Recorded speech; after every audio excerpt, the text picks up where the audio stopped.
Good morning, team, and happy commencement eve. Chancellor Stephen Bloomberg, second iteration of virtual conversation with the Chancellor. Start out just a couple of very quick housekeeping things. There is such a thing as webinar fatigue. This one comes about a month after the first one. Part of the reason I wanted to do this was I've got some subjects that I really wanted to communicate with you prior to wrapping up the spring 2024 term. So the four topics that I've got prepared for us to discuss today before I take question and answers. First is the interim president search for Porterville College. I want to walk you through that process. Second is the search for the Vice Chancellor of Educational Services and Student Success. The third topic is the district culture survey. The fourth topic is a potential fall event, and I'll talk more about that in just a second. And so one of the things that you'll see being put up in the chat is a message from Todd. I'm going to talk for about 20 minutes, and then we'll reserve the rest of the time for question and answer. If for some reason we don't have enough time to get to your question, you can email it to Chancellor Office at KCCD.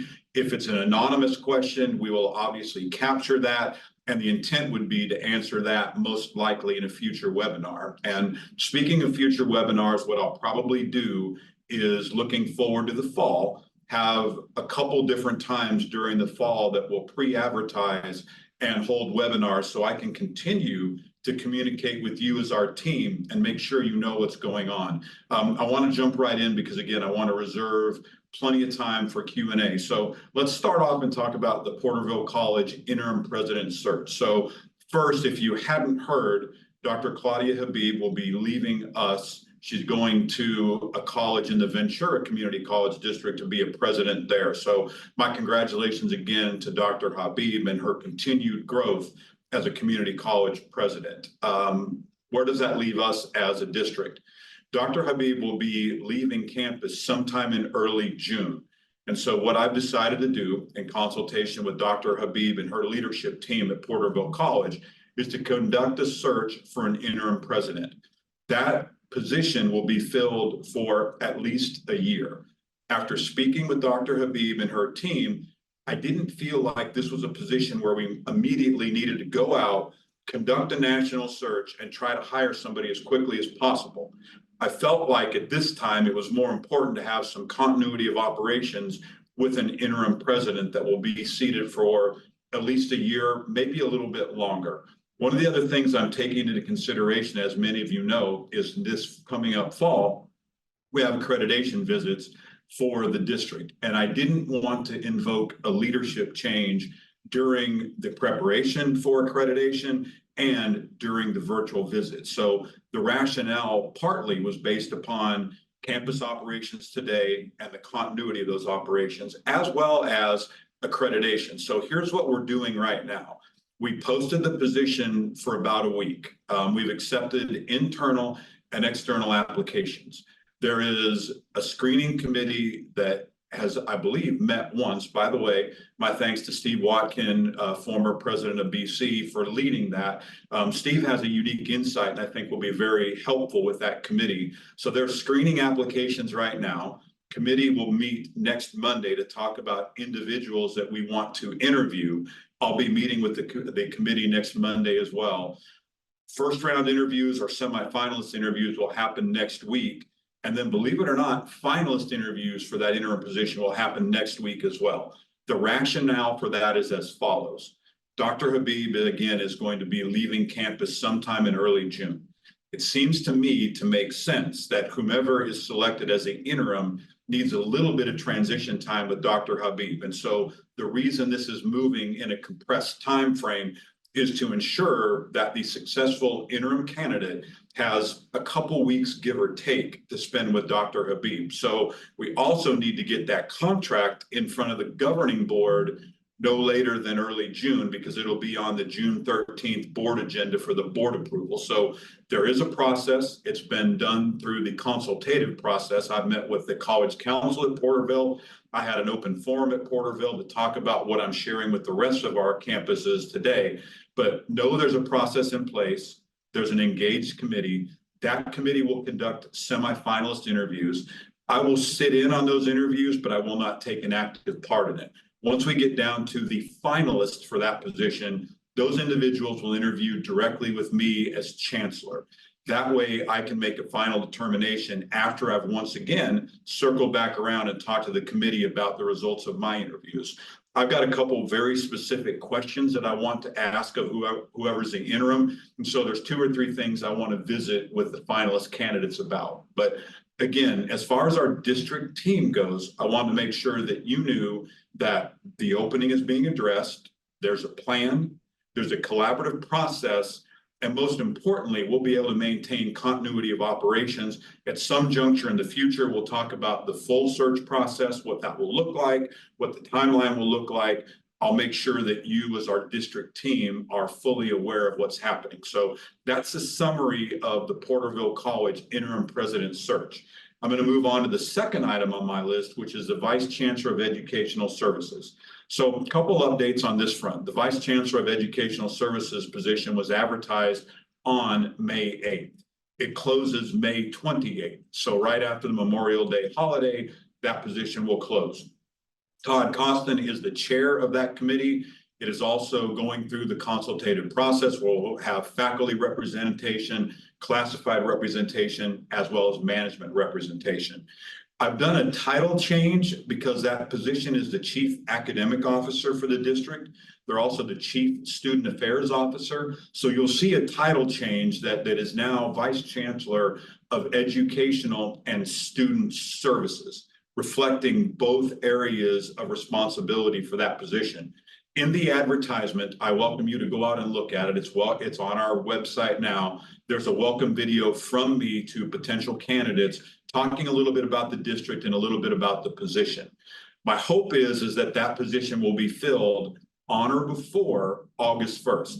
I think that's important because we want the new Chief Academic Officer, Chief Student Affairs Officer on board by August 1. We start, as you all know, ramping up for fall semester at that time. I hope we can have that person in that position then. I want to thank the committee in advance for the work that you're going to do.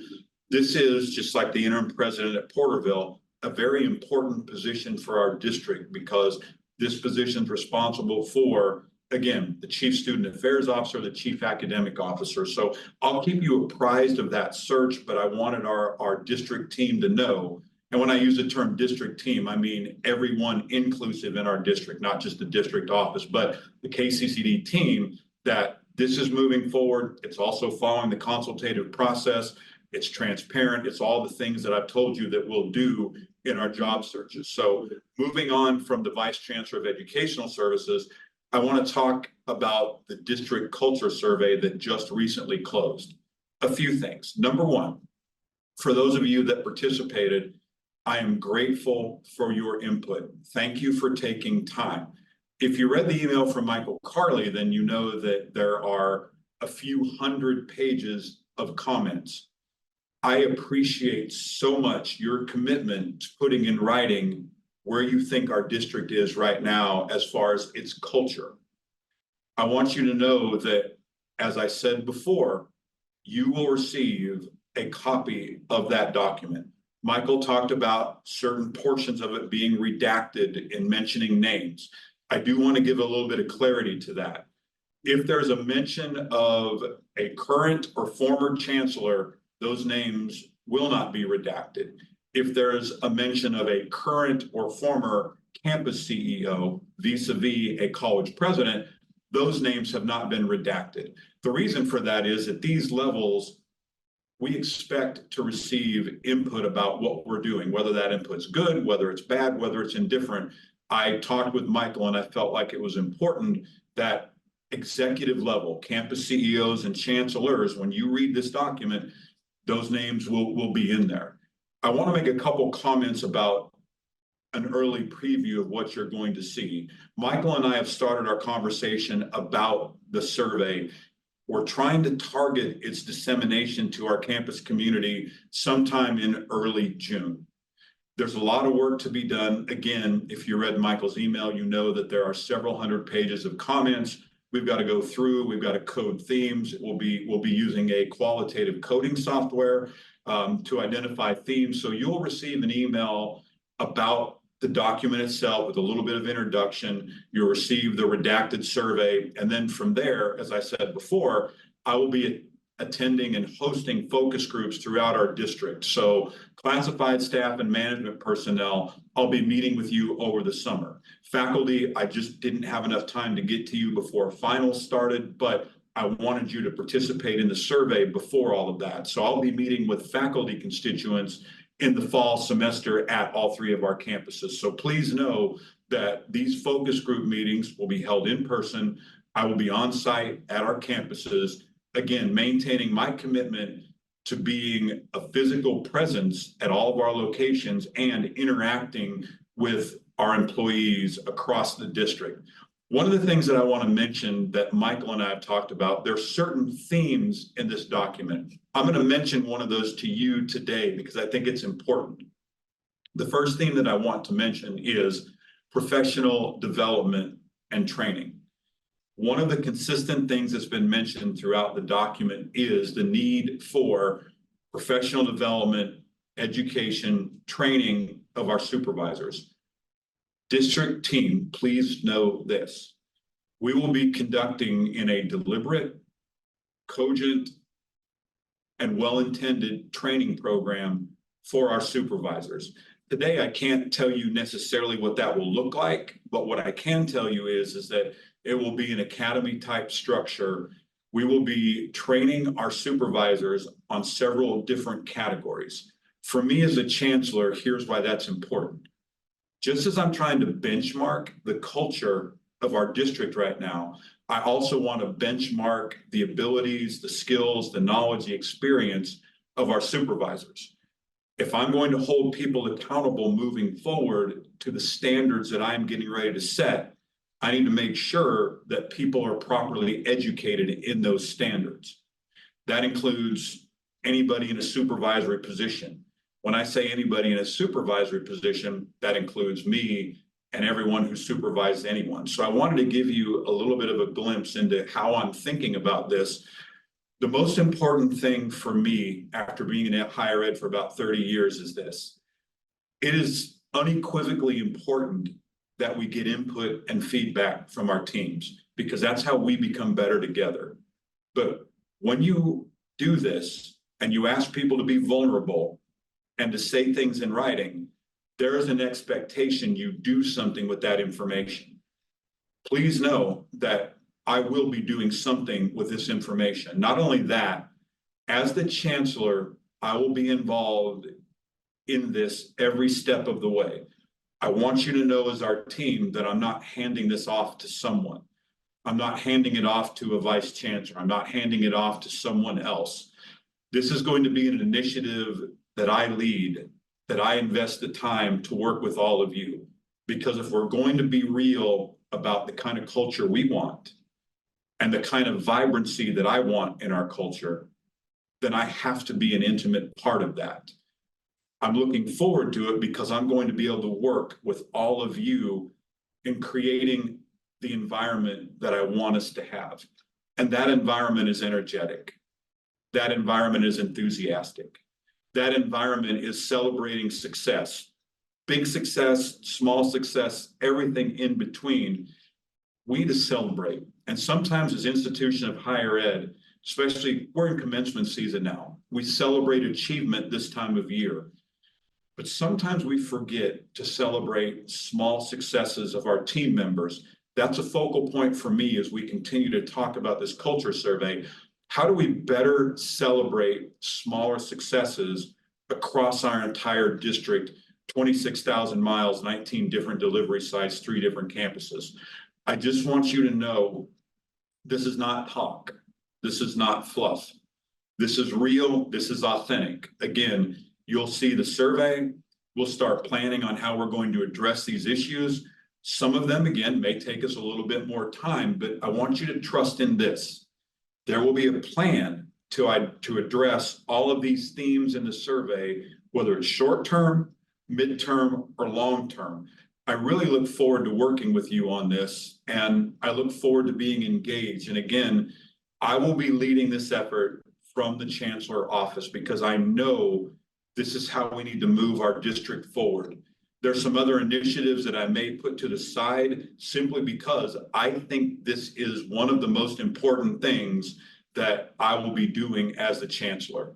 The last thing I want to talk about, and it's kind of related to the culture survey, is a potential fall event. And I want to be very circumspect and say potential. So what I'm thinking about based upon some of the feedback that I've received through the survey instrument, as well as the last conversation we had, was it appears that there is a desire for people to come together as a community.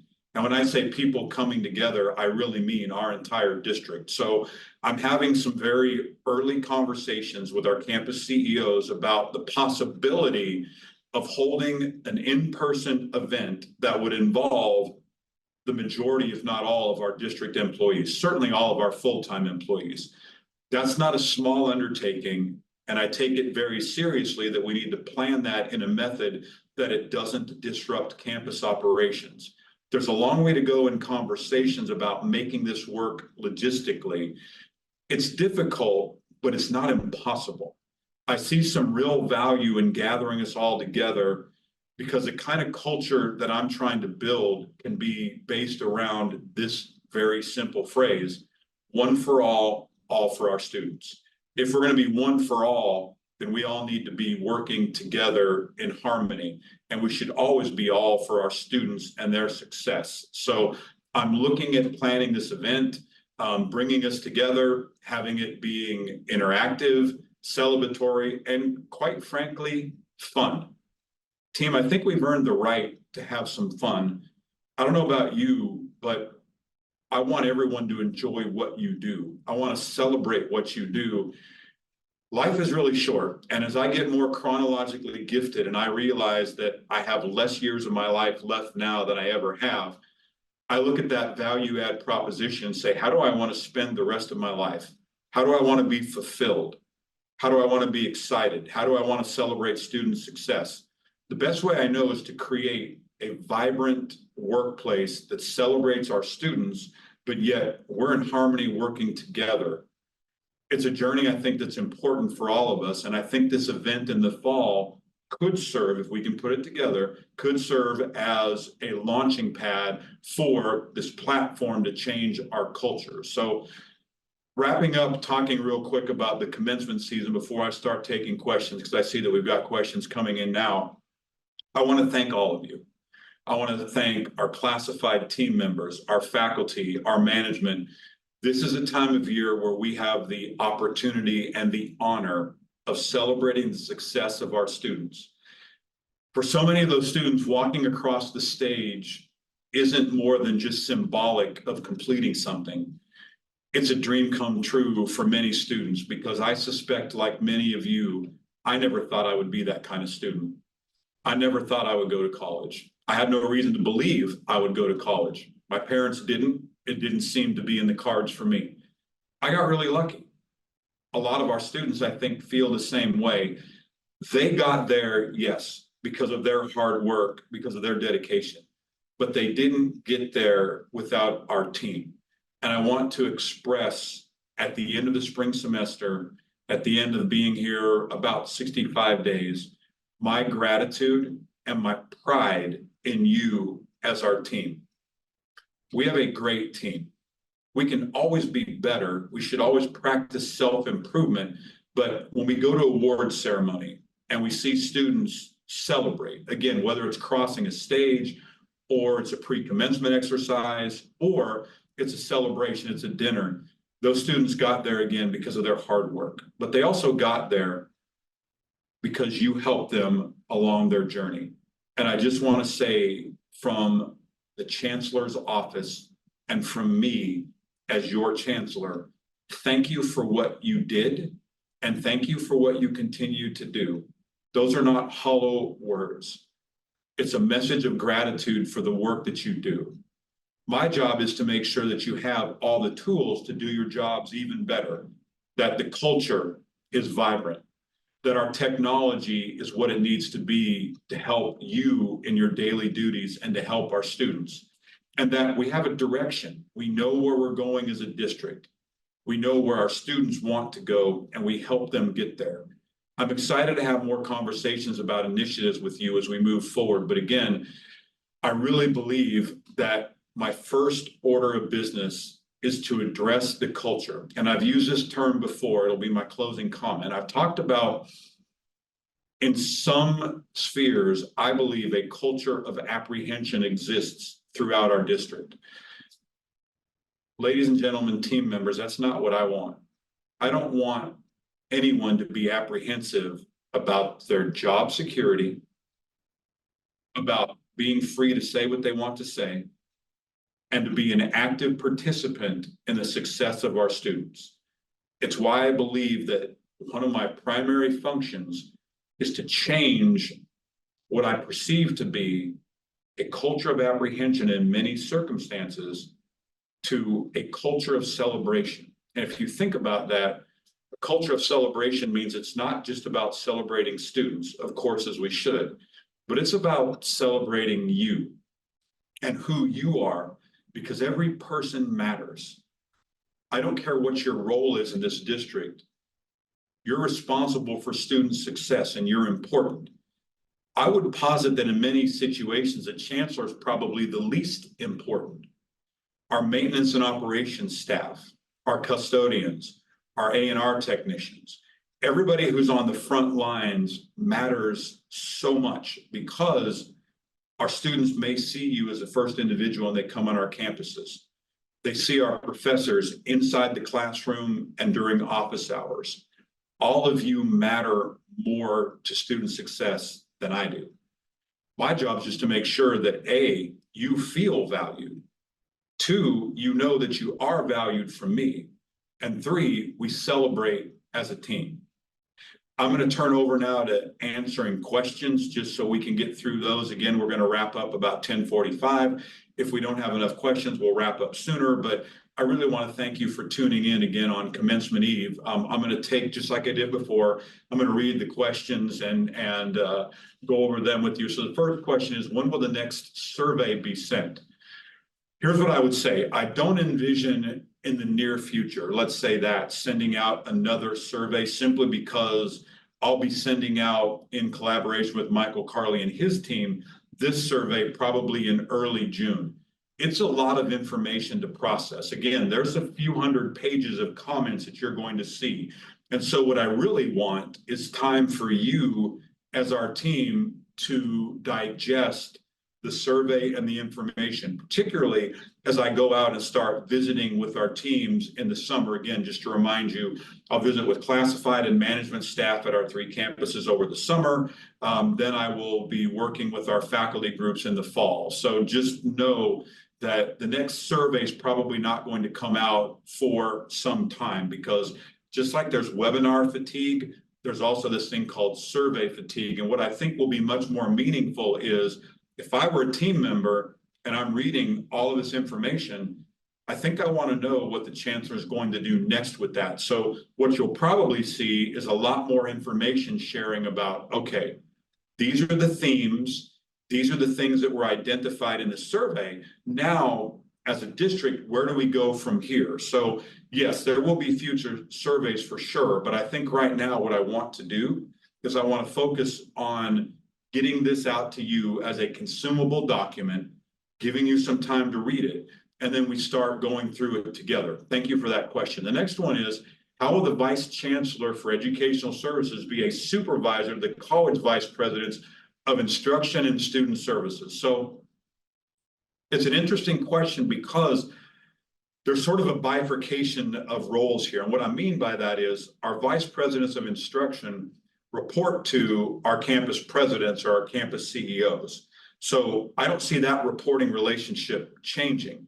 The Vice Chancellor for Ed Services is like our other vice chancellors. They're more of an advocate and a champion for our vice presidents on our campuses. So I'll give you a quick example. So yesterday, I sat in with the vice presidents and I thought we had a very engaging, candid discussion about where we are today. I said to that group the same that I'll say to you today, is that I see the Vice Chancellor for Educational Services and Student Success as an advocate for that group. What I always want us to do is to resolve challenges at the lowest common denominator. I said this to the vice presidents yesterday. I think you would all agree. Anytime we can resolve a challenge, whether it is employee to employee, employee to supervisor, student to student, student to faculty, student to classified, et cetera, the way to solve a problem most effectively is the lowest common denominator. However, we know in certain situations that's not possible. So things elevate through the chain of command.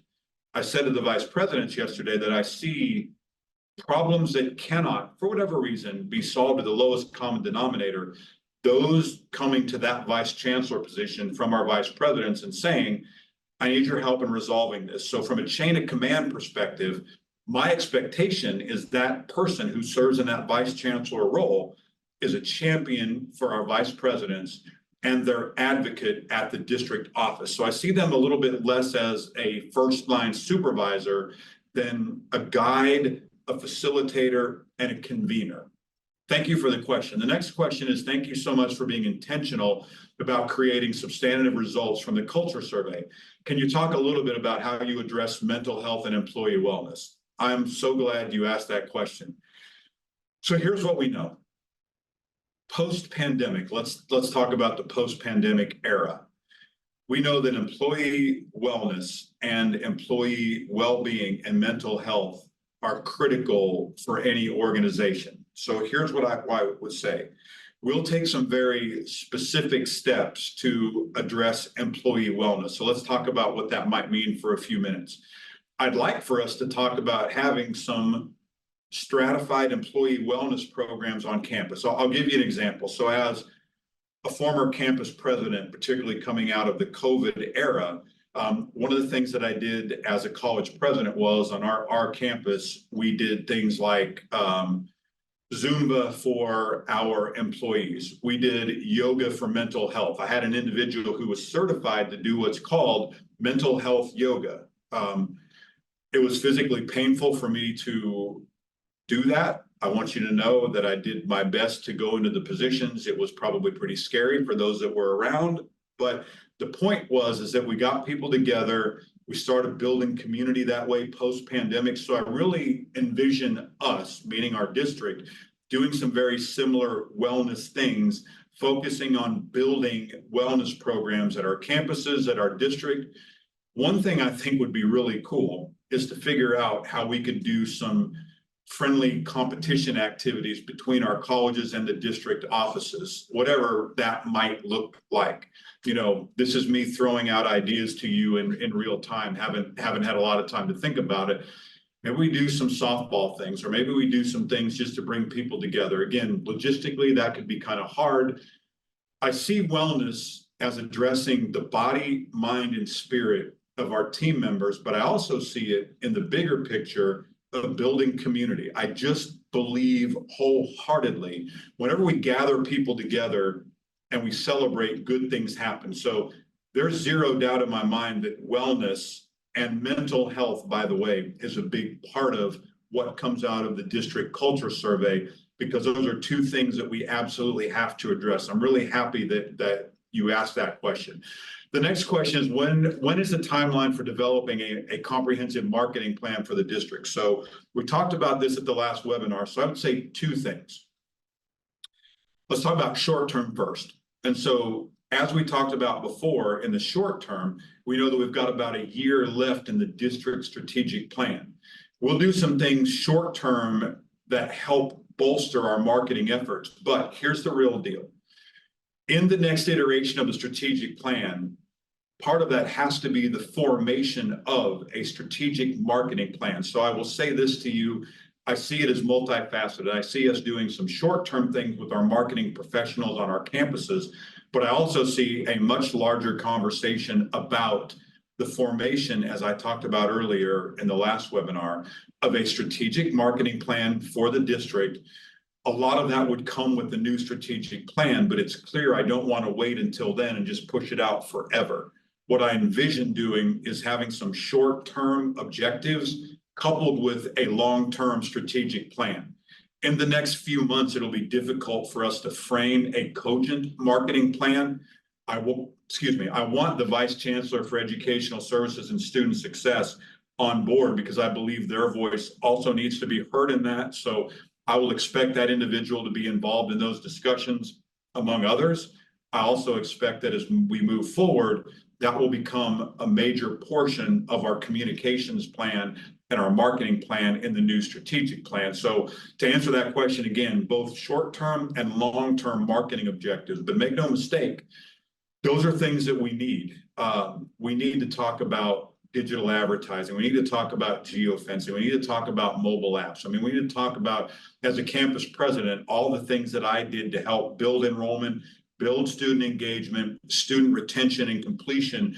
Marketing is an integral part of getting students in your funnel at the beginning to enroll and then helping those students track along the way to completion. Thank you for that question. So the next question is, when do you anticipate meeting with the individual departments to get a more accurate pulse on the issues that plague our colleges and districts? So I will say this, part of that will be through focus groups that I hold in the summer.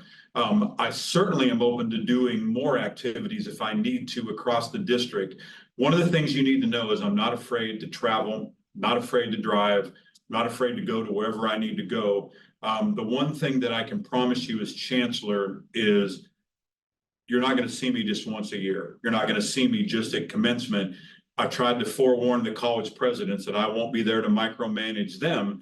I just want to be a visible, authentic presence so people know that I'm a real, authentic, living person who cares very much about our team. So I would say that starts out this summer with our focus groups talking about the culture survey. That would be a good opportunity to interspose conversations. But if there's a need to have some more specific department things, I'm good. I will be happy to do that. Again, I think it's why I'm saying to you that this culture survey has so many arms that branch out from it, and I'm willing to put in whatever time it takes for me to do this and do it right. It can't just be superficial. It can't just be window dressing. And so I really see that as an ongoing dialogue. But again, I'm happy to talk to individual departments, particularly as we move forward and the survey comes out. I think what we'll see is probably in the survey, we'll see some themes about certain areas. Those would probably be areas that I would focus on more in the beginning. And so I hope that answers your question.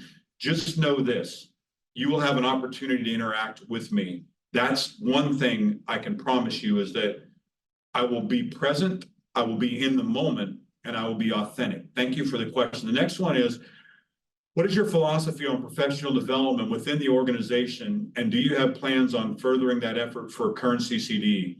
Yes, yes, yes, yes, and unequivocally yes. So here's the thing.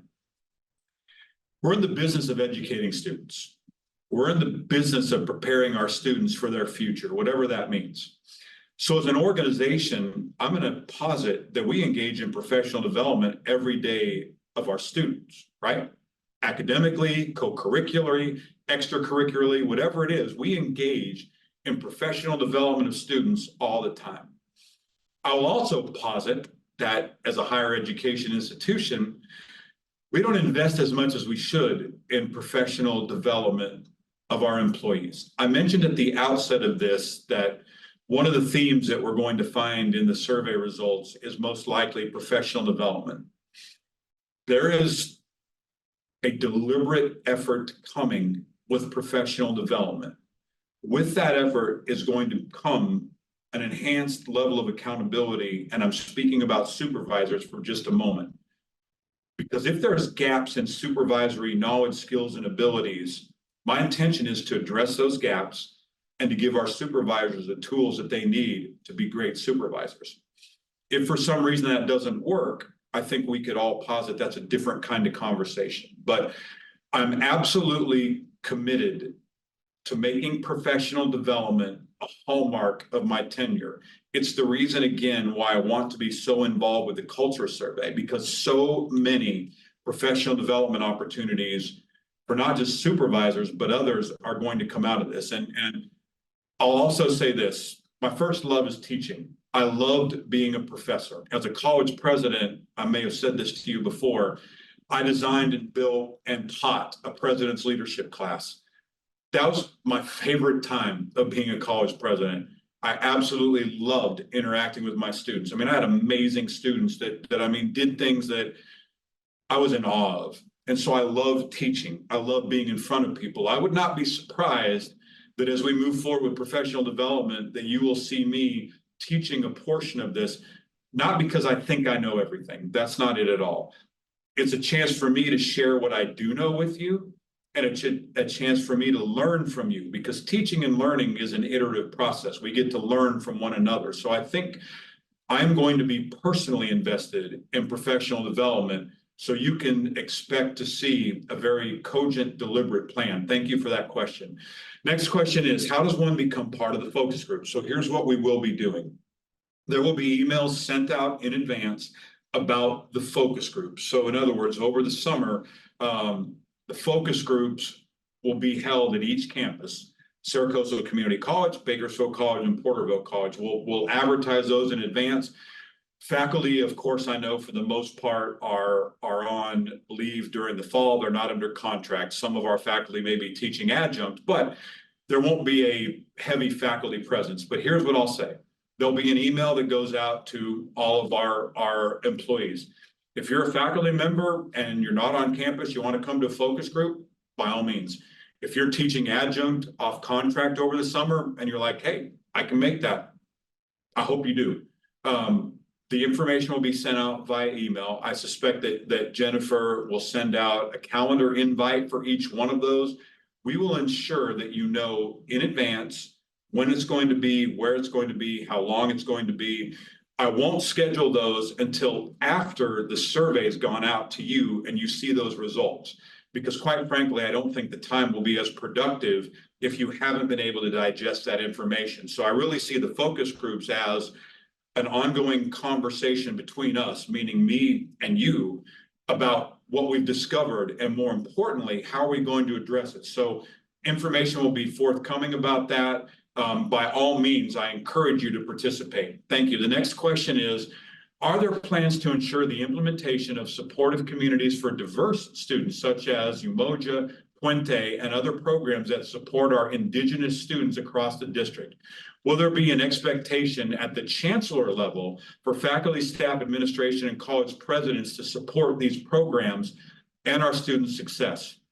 I will say this. There's absolutely an expectation from the chancellor level that our team support all of these activities, but I want to be very candid for a moment. I would hope that's not just an expectation of me. I would hope that that's an expectation of everyone in our chain of command, that we support students unilaterally.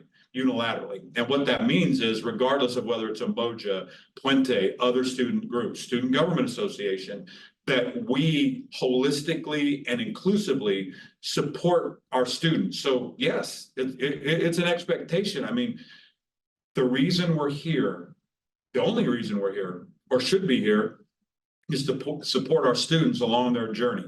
Co-curricular activities, clubs, things like that are integral to student persistence and retention, because we know students who are more engaged do what, team?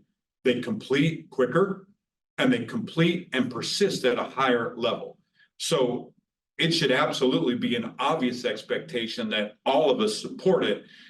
If it needs to become a more ingrained expectation, then that's something I'm happy to do as well, because again, we learn so much from our students in those situations. It kind of goes back to what I was talking to you about, learning from you and teaching. I learn more from teaching than I do instructing. I would hope that would be the same for our co-curricular activities. Got about 5 minutes. I'm going to make sure I get to these. Will you be involved in Leadership Academy? If so, what do you hope to teach and take from it? Here's what I'll say. I intend to have very deliberate conversations about the Leadership Academy, but what I think what I'm talking about right now is separate from the Leadership Academy. So I'm going to pose a hypothetical situation to you.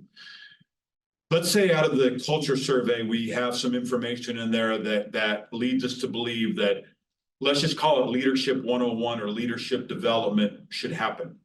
I would envision doing that across the district and not only opening that for supervisors, but anybody who's interested, because I'll also posit every one of us is a leader.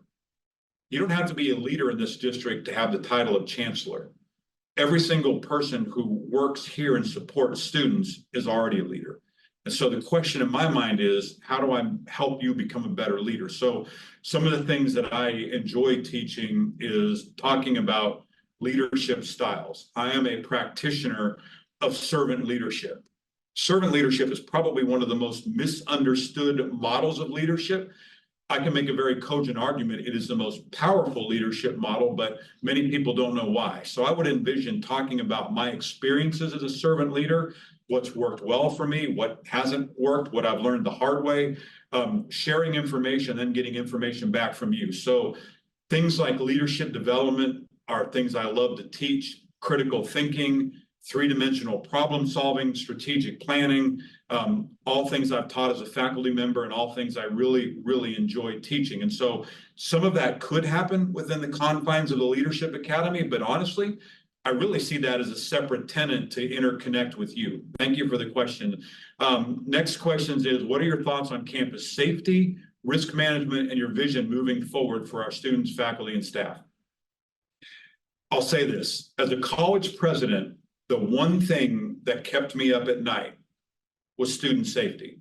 If you look at the institution that I just left, we just finished, prior to me leaving, a multi-million-dollar security infrastructure upgrade. What that meant was we had over 400 3D facial recognition cameras across our campus, in our hallways, in our parking lots. Sometimes you can argue that that's an Aldous Huxley Brave New World thing or a new world. Here's what I'll say. Campus security is important. Looking at ways to monitor our parking lots and our hallways remotely is important to me. Having trained security personnel is important to me. At my previous institution, I had a campus police department. There was very specific reasons why I did that. Our campus where I came from was located in a neighborhood that had the highest crime rates in the whole city. I felt like it was important for that campus to have commissioned, qualified peace officers, because in the event of an emergency, I always wanted to be prepared. Whether or not that's the same situation here, it may not be. Campus safety is the one thing that still keeps me up. And so I see moving forward some very robust conversations with our campus CEOs about what does campus safety mean. Thank you for the question. I've got 2 minutes left. I've got 2 more questions that are up here that I want to get to. Will the focus groups be in person or virtual? They're going to be in person. I may have a virtual component to them, but I really feel like in order to get the most authentic feedback, I just feel they need to be in person. So I would say this, I haven't decided if there'll be an asynchronous component to it. I'm of the opinion that they really need to be in person. Again, I'll think through that a little bit more. I just really want the opportunity to interact with you face to face. I feel like that's critical as far as moving forward, is that face to face interaction. So predominantly face to face. And again, if I need to do more and we need to pivot a little bit, we can do that. If there's this overwhelming need, we'll figure out a way, because everything we're talking about here is not impossible. It's logistics, it's scheduling. We can make those things happen. So again, I really see that as an in-person thing, but again, could do some asynchronous as well.